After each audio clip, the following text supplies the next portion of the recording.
How's it going? It's Ollie Green here, the green guy from Better Plants. So today I want to talk to you about our very unique cold process liquid seaweed. This product is seriously unique. It's absolutely super. You know, if you're into gardening in any way, indoor plants, anything like that, this is the #1 product you can get. Why is it so unique? Well, it's made from Irish organic seaweed. It's cold processed. So what does cold processed mean? Well, if you look at seaweed, and it's the reason why liquid seaweed is not all equal. So you'll see a lot of seaweeds on the market and they're actually very, very black, dark. They're not that attractive looking and they can stain your hands.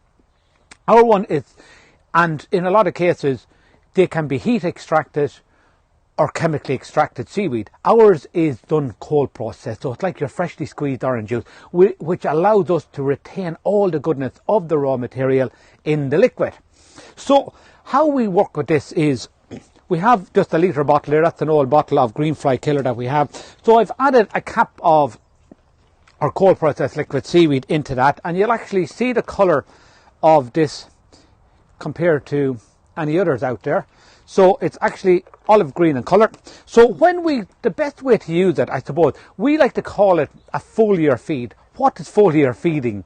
So basically, foliar feeding is much the same as misting, but on a heavier application. So when you're foliar feeding, you're kind of just spraying the plant. Now, I'm using this bottle for demonstration. If you have a large garden, a knapsack is perfect for doing it. So you want to give them outdoor plants a really good, you can actually see it. I'll pull this leaf off.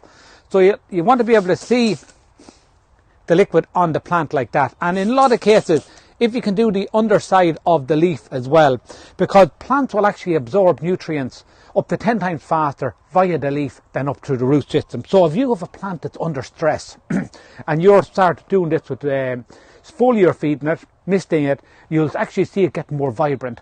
And if you have tomato plants, it's brilliant for spraying on tomato plants. Anything that's fruiting, spray it on it. It's going to protect it against plants. And also what it does is it actually helps the plant absorb more nutrients more efficiently from its environment. It increases photosynthesis in the plant as well, which allows the whole carbon drawdown that brings the carbon that your plant is extracting carbon out of the atmosphere, bring it down into the root system and feeding the microbes in the ground. So that's what it's all about. So then you can put into your watering can. So again, I put in about 4 capfuls into the watering can, and you just water the roots then in like that. So if you think of it, you're feeding from the bottom up and the top down. So look, I hope that makes sense. If you have any questions, you can get me on ollie@betterplants.ie. You can get me on 086 380 5